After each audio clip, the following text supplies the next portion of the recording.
تھے مس خدا بڑگری.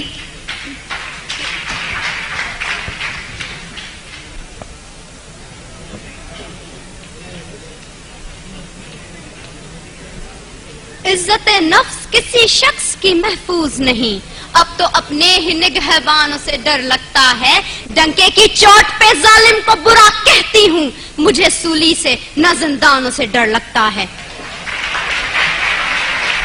جناب اعلیٰ، وطن عزیز کے حکمران اور عہدیدار ہاتھ میں کشکول لیے اغیار کے سامنے ہر وقت بھیک ملنے کے منتظر رہتے ہیں، جو نہ صرف اس ملک کے تشخص کو پامال کر رہے ہیں بلکہ آنے والی آئندہ ہماری نسلوں کو گداگری جیسی شرمناک عادت سے متعارف بھی کروا رہے ہیں.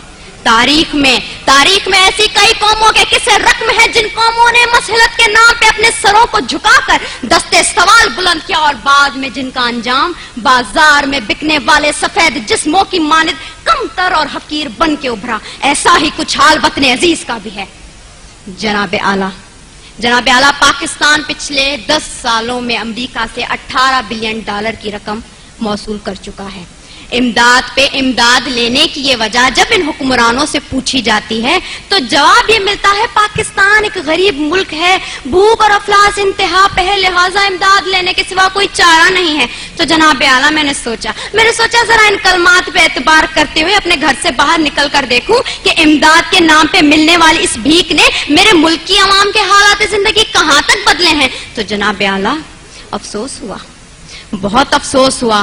کہیں میں نے بھوک سے بلکتے معصوم بچوں کی آوازیں سنی تو کہیں پہ میں نے ان وزراء کے فرنگی کتوں کو سیر ہوتے دیکھا، کہیں پہ میں نے بازار میں بکتی آدم کی بیٹی دیکھی تو کہیں پہ میں نے وزیر اعظم کے تن پہ لاکھوں کا لباس دیکھا، کہیں پہ میں نے اولاد برائے فروخت کے نعرے سنے تو کہیں پہ ان وزیر اعظم اور حکمرانوں کے آگے پیچھے جاتی 10 مرسڈیز کو دیکھا، کہیں پہ میں نے عافیہ صدیقی کی ماں کو اس کے انتظار میں تل مرتے دیکھا تو کہیں پہ میں نے اس ملک کے حکمرانوں کو امریکہ کی خوشامد میں دن رات ایک کرتے دیکھا. میں کیا بتاؤں میں نے کیا کیا دیکھا. ڈرون حملوں میں مرنے والوں کی لاشوں کو دیکھا، کئی عورتوں کے اجڑتے سہاگوں کو دیکھا، کئی نوجوانوں کو ہاتھ میں ڈگریاں لیے بے روزگاری کے عوض پارلیمنٹ ہاؤس کے سامنے آگ میں جھلستے دیکھا، کئی میں نے بزرگوں کو پارلیمنٹ ہاؤس کے سامنے پینشن نہ ملنے کی خاطر ہلاک ہوتے دیکھا. جناب اعلیٰ، میں نے اس ملک کے ہر شہر ہر کوچے میں کربلا کا میدان دیکھا تو بے اختیار میری زبان پہ یہ الفاظ آ گئے: اصول بیچ کے مسند خریدنے والوں، نگاہ اہل وفا میں بہت حقیر ہو تم، وطن کا پاس تمہیں تھا نہ ہو سکے گا کبھی کہ اپنی حرص کے بندے ہو، بے ضمیر ہو تم.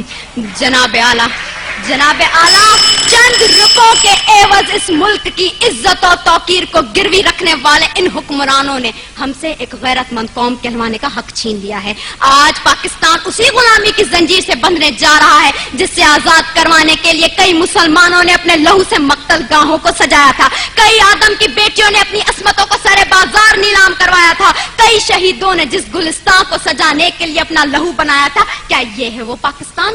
میں پوچھتی ہوں جناب اعلیٰ آپ سے، یہاں بیٹھے ہر شخص سے، اپنے آپ سے، کیا یہ ہے وہ پاکستان؟ نہیں. دوسروں کے ٹکڑوں پہ پلنے والا یہ پاکستان قائد اعظم کا پاکستان نہیں ہے.